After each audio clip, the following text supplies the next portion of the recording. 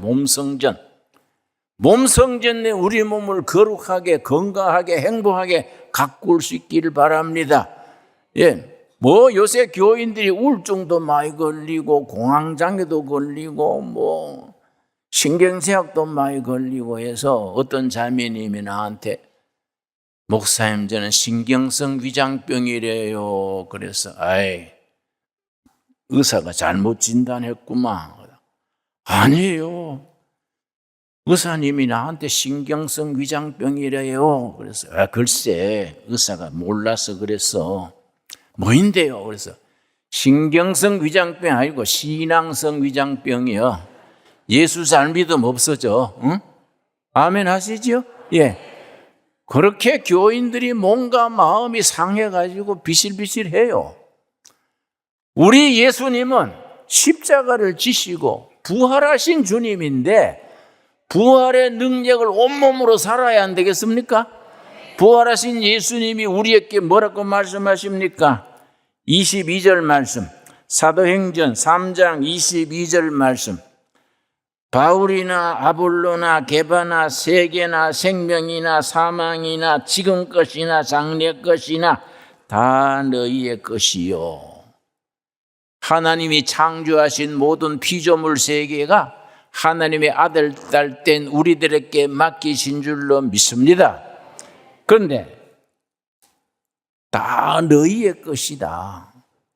너희는 누구 것이냐? 23절 아주 중요합니다. 우리 같이 읽겠습니다. 너희는 그리스도의 것이요 그리스도는 하나님의 것이니라. 여러분 공감하시지요? 모든 피조물이 우리의 것이고 우리는 그리스도의 것이요. 어떤 그리스도입니까? 십자가의 밤을 지나 부활의 새벽을 맞이하신 부활의 능력을 우리에게 허락하신 그리스도의 것이요. 그리스도는 하나님의 것이니라. 일본의 우찌무라 간조 센세이라고 평신도 성경학자가 있었습니다. 우리 식으로 읽으면 내촌감삼. 우찌무라 간조 센세이인데 사무라이 아들인데 삿포로 농과대학 선교사가 세운 학교에 다니다가 예수님을 영접했어요. 미국에 유학을 하고 와서 동경 제1고보, 우리말 하면 옛날 경기고등 같은 거기에 영어 선생을 했었는데 그 사람이 일본이 조선을 침략하고 만주를 먹고 중국에 전쟁을 일으키고 중국의 전투 이길 때마다 온 일본 국민들이 반자이 뭐 신문이고 뭐 라디오고 일본 만세, 일본 만세. 전쟁이 이길 때마다 막 만세, 만세 그랬는데 우찌무라 간조 선생 이러면 안 된다. 일본이 동양 평화에 기여해야지 서양 제국주의 닮아가지고 한국 백성을 괴롭히고 만주를 침략하고 중국 사람들을 그렇게 학살하면은 가미사마께서 하나님께서 일본 하늘에 불벼락을 떨어뜨릴 것이다. 그러니까 막 온 매스컴이 막 비국민이라고, 비국민, 매국노다예요. 그래가 학교에서도 퇴출당하고 직장도 없어지고 동경 자기 집에 6평 다다미방 거기에 앉아가지고 젊은 청년들 모아서 성경 공부를 시작했습니다. 전쟁 끝날 때까지 직정도 없고 비국민이라고 고발을 듣고 하니까 하나님의 말씀으로 일본의 을을 깨우겠다. 그래서 성경 공부하는데 시험을 쳤어요. 시험을 쳐서 방이 좁으니까 전쟁 끝날 때까지 가르쳤는데 그 출신들이요 수상도 나오고 동경대학 총장도 셋이나 나오고 그 사람들이 정치계에 나가고 오늘의 일본을 세우는 기초를 닦았습니다. 수상 중에 오히라 수상이 그 성경 공부반 출신입니다. 여러분, 한 사람의 성각자라는 게 중요합니다. 한 사람이 하나님의 말씀을 가지고 교회와 나라, 백성들의 미래를 투자할 때에 역사가 일어나는 겁니다. 우리 본문 말씀 뭐라 그랬습니까? 너희는 그리스도의 것이요 그리스도는 하나님의 것이니라. 구약 성경에 이사야서 43장 1절 찾겠습니다. 이사야서 43장 1절 말씀. 성경의 일관된 말씀이 우리 한 사람 한 사람이 하나님의 작품이고 하나님이 우리를 통해서 세상의 역사를 복음의 역사로 진리의 역사로 변화시키기를 원하시는 겁니다. 이사야 43장 1절 찾았습니까? 자꾸 찾아야 됩니다. 그냥 뭐 옆에 부인한테 당신 찾아 하고 있지 말고 본인이 찾아야 돼요. 천국 갈 때는 각자 갑니다. 합승해서 가는 거 아니에요. 자기 신앙 자기가 지켜야지 맨날 마누라 치맛자락 붙들고 가는 거 아니에요. 43장 1절 찾았지요? 야곱아 너를 창조하신 여호와께서 지금 말씀하시느니라. 이스라엘아 너를 지으신 이가 말씀하시느니라. 너는 두려워하지 말라. 내가 너를 구속하였고 내가 너를 지명하여 불렀나니 너는 내 것이라. 너는 내 것이다. 오늘 우리 한 사람 한 사람에게 신강들에게 성도들에게 교회 전체에게 주시는 약속의 말씀으로 믿습니다. 너는 내 것이다. 내가 너를 불러냈다. 너는 내 것이다. 내 작품이다. 이사야 60장 보겠습니다. 이사야 60장 같은 말씀입니다. 60장 21절 말씀. 60장 21절 말씀. 우리 지난 역사에 서름도 있고 한도 있고 참 한많은 역사인데 하나님께서 우리 역사를 복음으로 변화시키는 겁니다. 한국 땅에 복음이 들어온 지 140년 됐습니다. 희망 없던 이 나라에 그리스도의 복음이 들어와서 어떻게 역사를 일으켰느냐? 60장 15절 말씀. 15절. 전에는 너가 버림을 당하며 미움을 당하였으므로 너게로 가는 자가 없었으나 이제는 내가 너를 영원한 아름다움과 대대의 기쁨이 되게 하리라. 한국교회 우리 민족에 주시는 약속으로 받을 수 있게 되기 바랍니다. 21절 말씀. 이사야 60장 21절. 나는 이사야 60장 읽을 때마다 가슴이 뛰어요. 손에 주먹을 쥐고 좋다. 이런 역사를 한번 만들어야지. 그런 다짐을 하곤 합니다. 21절. 너 백성이 다 의롭게 되어 영원히 땅을 차지하리니. 설마 부동산 누린다는 생각 안 하겠지요? 예?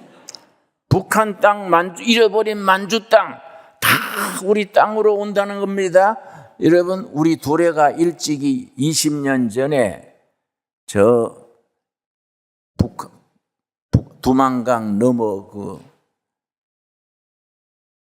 땅 130만 평 땅을 우리가 50년 임대를 했습니다. 거기 옛날 독립군들이 진치고 살던 때인데 그 산골짜기 130만 명, 밭이 130만 평 엄청납니다. 내가 가다가 한번 돌아보려고 가다가 몸살 났어요. 그 꼴짜기에 가니까 옛날 독립군들이 죽은 묘지들이 있어요. 돌무더기가 있어요. 내가 거기서 기도했습니다. 하나님, 이렇게 중국 땅에서, 만주 땅에서 한을 품고 죽은 이런 영혼들, 우리가 그들의 한을 풀고 위대한 코리아, 그레이트 코리아, 그레이트 퓨처, 위대한 역사를 만들 수 있게 하여 주시옵소서. 내가 기도했습니다, 여러분. 내 백성이 땅을 차지하겠다. 그들은 내가 심은 가지요. 내가 손으로 만든 것으로서 하나님이 손수 만든 핸드메이드, 하나님의 손으로 만든 작품이요.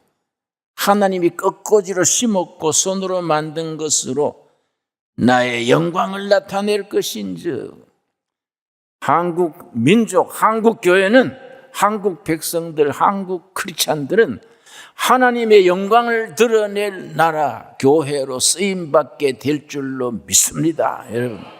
그래서 항상 긍정적으로, 미래지향적으로, 창조적으로 생각해야지 꼬부라져가지고 두고 보자, 삐딱하게 생각하면은요, 팔자가 피질 않아요. 예.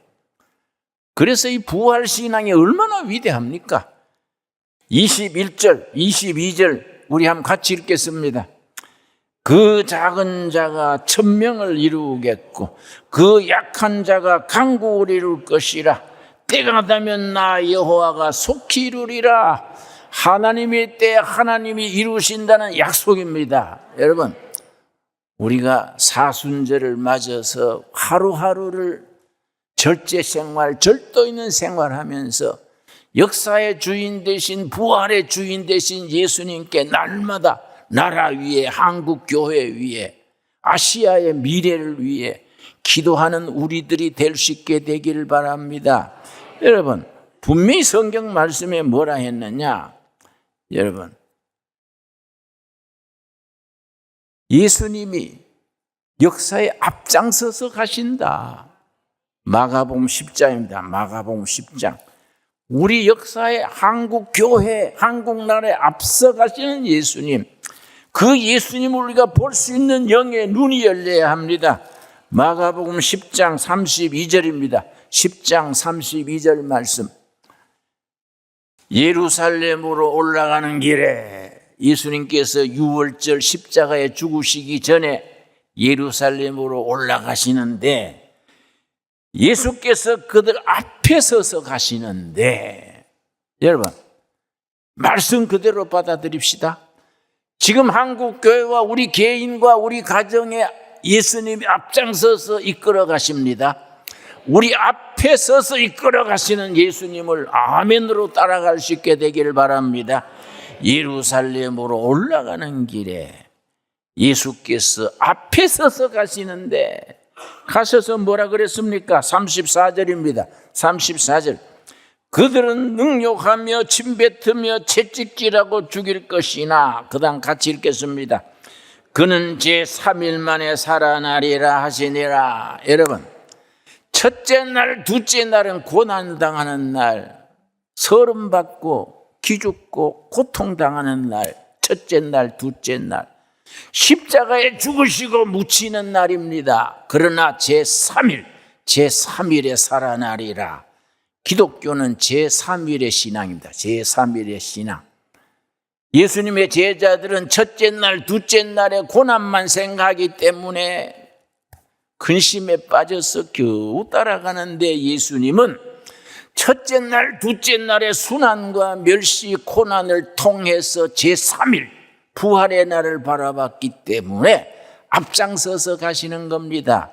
여러분, 우리 개인도 가정도 교회도 나라도 제3일에 부활의 예수님이 앞장서서 가시는 예수님을 찬양하며 따를 수 있게 되기 바랍니다. 기도하겠습니다.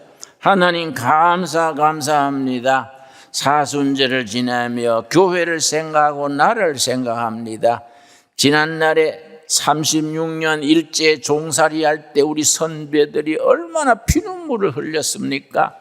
다 십자가 밑에 내려놓고 오히려 우리가 내일을 향하여 부활하신 예수님, 앞장서 가시는 예수님을 바라보며 우리가 승리하는 우리가 되게 하여 주시옵소서. 미래의 역사를 향하여 위대한 코리아, 예수 아시아 평화의 시대를 향하여 우리가 역사의 기초를 닦는 하나님의 자녀, 하나님의 쓰시는 교회, 우리 신광두레교회 성도들이 되게 하여 주시옵소서. 너희가 믿느냐? 믿음은 아버지의 영광을 보리 하신 말씀 그대로 우리의 믿음이 승리하는 자랑스러운 미래를 허락하여 주시옵소서. 예수님 이름 받들어 기도드렸사옵나이다. 아멘.